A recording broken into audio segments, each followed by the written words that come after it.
నమస్కారం. బీఆర్కే భక్తి ఛానల్కి స్వాగతం. నేను మీ కీర్తి. ఈరోజు మనతో పాటు ఉన్నారు ప్రముఖ ఆధ్యాత్మికవేత్త, జ్యోతిష పండితులు బ్రహ్మశ్రీ మాడుగుల శివప్రసాద్ శర్మ గారు. గురుగారు మనతో పాటు ఉన్నారు. మనకున్న సందేహాల్ని నివృత్తి చేసుకుందాం. నమస్కారం గురుగారు. ఆశీర్వచనం తల్లి. ఈ 24వ తేదీన విజయ ఏకాదశి వస్తుంది కదా గురుగారు, ఎలాంటి పరిహారాలు చేసుకుంటే కోరిన కోరికలు నెరవేరుతాయి? శ్రీ మహాగణాధిపతయే నమః.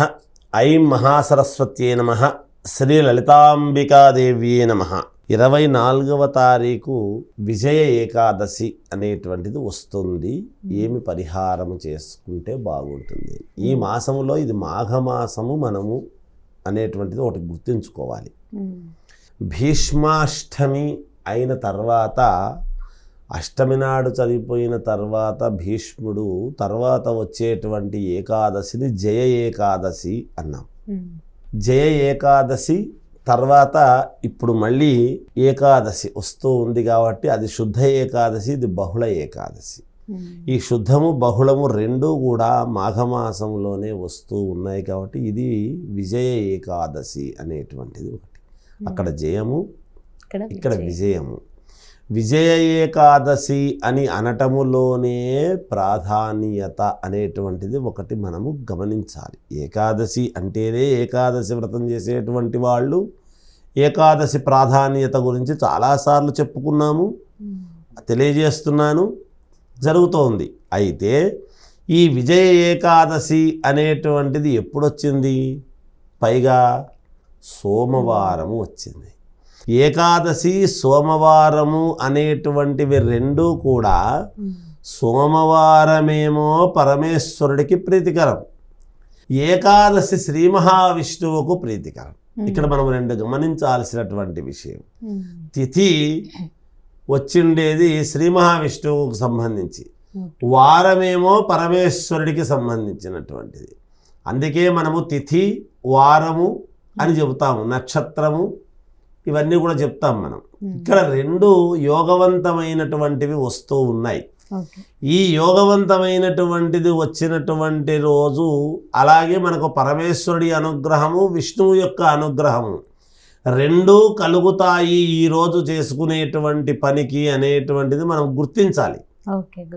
ఖచ్చితముగా మేలు జరగాలి, మనకు నిజంగా కూడా మనకు ఉండేటువంటి ఇబ్బందులు తొలగాలి, అనుకున్నది అనుకున్నట్టుగా మేలు జరిగితే మనకు చాలా ఉపయోగము అని ఎన్ని రకాలుగానో ఎన్నో రకాల ఇబ్బందులు పడేటువంటి వాళ్ళు, ఎదురు చూసేటువంటి వాళ్లకు మొదట జనరల్గా చెప్పబడేది ఏమిటి అంటే, ఏకాదశి అని అనంగానే ఏకాదశి వ్రతం ఎప్పుడైతే మనం చేసుకుంటూ ఉంటామో, అంతేకాకుండా ఈ విజయ ఏకాదశి నాడు గనక ఎవరైతే సత్యనారాయణ స్వామి వ్రతం అనేటువంటిది ఒక వ్రతం చేస్తారో ఖచ్చితముగా విజయము లభిస్తుంది. ఎందుకు సత్యనారాయణ స్వామి వ్రతం చేస్తే విజయము లభిస్తుంది అంటే, సత్యనారాయణ స్వామి ఎవరు? విష్ణు స్వరూపం. మహాలక్ష్మి రమా సత్యనారాయణ స్వామి లేదా లక్ష్మీ సత్యనారాయణ స్వామి అని మనం అనుకుంటాం. అందుకని ఈరోజు గనక వ్రతము చేశారు అంటే తప్పకుండా మీరు అనుకున్నటువంటిది విజయము కలిగి తీరుతుంది అనేటువంటిది శాస్త్ర ప్రామాణికమైనటువంటి విషయం. అందుకే మనం సత్యనారాయణ స్వామి వ్రత కథల్లో కూడా చెప్తూ ఉంటాం. యుద్ధము సంభవించినప్పుడు, ఏదైనా వివాదాలు కలిగినప్పుడు, కోర్టు పరమైనటువంటి ఇబ్బందులు ఉండినా, కళ్యాణము కాకపోయినా, సంతానము అయినా, వివాహమైన వెంటనే మనం సత్యనారాయణ స్వామి వ్రతం చేసే కారణం ఎందుకు?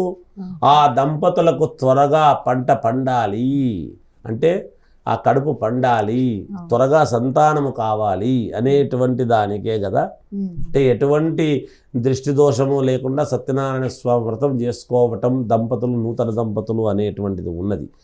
ఇదే కాకుండా మరి అందరూ వ్రతం చేయలేరు కదా అని గనక ఒక్కసారి అనుకుంటే, ఇక్కడ ఆ రోజు చేయవలసినటువంటి ఒక విధానం ఏమిటి అంటే, సహజంగా మిగతా వాళ్ళు అందరూ కూడా ఎవరైనా కావచ్చునుగాక, ఎవరైనా ఏం చెయ్యాలి అంటే, మామూలుగా పరమేశ్వరుడి శివాలయాల్లోనూ విష్ణు ఆలయాల్లో కూడా ఎక్కడైనా సరే రెండు చోట్ల కూడా మీకు ఏమి చేస్తే మంచిది అని ఒక ఆలోచన వచ్చినప్పుడు, శ్రీ మహావిష్ణువుకు కొంచెం అటుకులు, బెల్లము దానం ఇవ్వడము, అలాగే శివాలయములో బియ్యము బెల్లము దానం ఇవ్వటము, ఇవి రెండూ చెయ్యండి. ఇంత ప్రామాణికము అనేటువంటిది లేదు. ఏది చేసినా సముచితంగానే ఉంటుంది గాక, మీకు విజయము లభిస్తుంది గాక. ఓకే గురుగారు, విజయదశమి రోజు, విజయ ఏకాదశి రోజు ఎలాంటి పరిహారాలు చేసుకోవాలి అనేది చాలా చక్కగా వివరించినందుకు ధన్యవాదాలు గురుగారు. జయోస్తు.